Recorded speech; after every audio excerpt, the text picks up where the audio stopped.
Hey everybody, welcome. So I'm here doing a little live, something new for me over here on Dracaena Wines. And so we're going to talk a little bit, I don't know, I've been hearing that everybody is talking about going live and it's the thing to do. So I thought at least it would be fun to go live where I can at least talk to people or hopefully talk to people and maybe they have some questions for Dracaena Wines and, whatever. So the first topic I thought I would talk about was, what the heck is a Dracaena? Because, that's our name and there's so much behind the name and it's kind of a cool story. At least I think it's a cool story. So it starts off with our dog. And if you've ever seen our label, and when you see our label, it's got our dog on it. So this guy here is Draco. And he was not named after Harry Potter. In fact, he was born way before Harry Potter. And a little side story of that is when my niece and nephew were really young and Harry Potter came out, they wanted to take me to Harry Potter. So I'm like, yeah, I'll go watch this movie with you. And I'd never heard of it, didn't read the books, anything like that. But we go to the movies and then, halfway through when Draco Malfoy gets, introduced into the story, I'm sitting there and I'm like, did they just say Draco? And my little niece and nephew started laughing hysterically. So he was not named after the character in Harry Potter. What he actually was named after was this here. And this is a Dracaena Draco.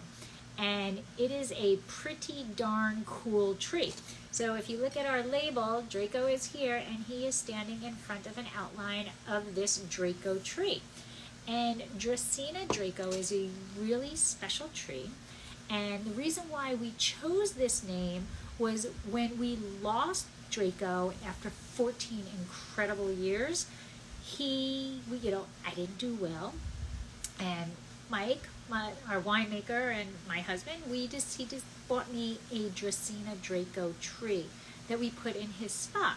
And when we put it there, every time we look at it, it's a little special remembrance of Draco. So when we wanted to start the winery in 2013, we were like, okay, well, what's the name going to be? What's the name going to be? Of course it's going to be involving Draco because he was so much of our life.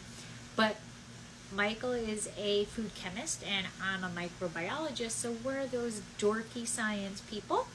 And we wanted it to represent us also.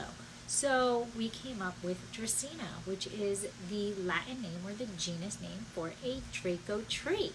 So if you guys have any questions about the wine, how we got into it, or what wine, how wine is made, or anything like that, just, put it in those questions and I will try to answer it. And like I said, I'm new to this, so I'm hoping if there's a question that pops up, I see it and I can answer it. So that's where the name comes from. So Dracaena Draco. But here's another cool thing, okay?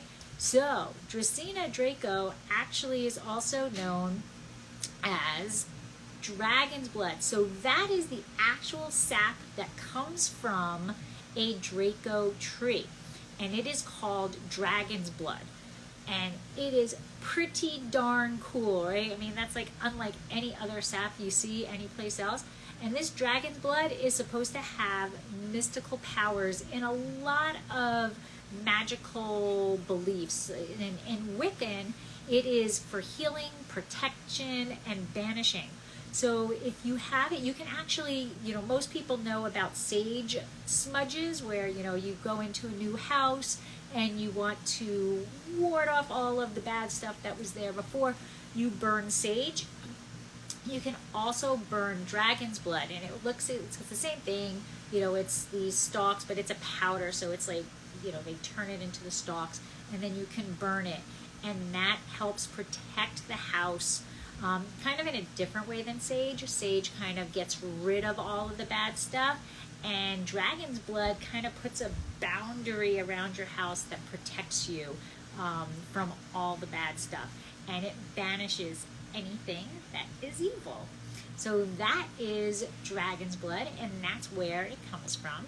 And for those of you who don't know what Draco looks like. Of course, my little picture is blocking that. That is the constellation, and that is where Draco got his name from.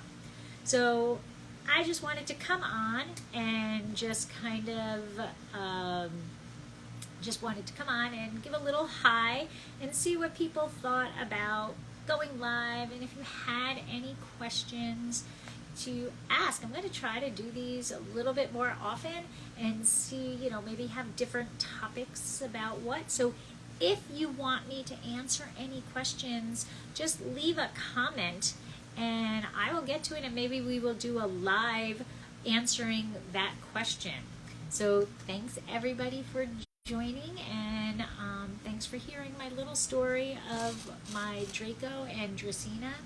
And with that, as I end every podcast, as I end every episode of whatever I'm doing, raise a glass and let's say slancha.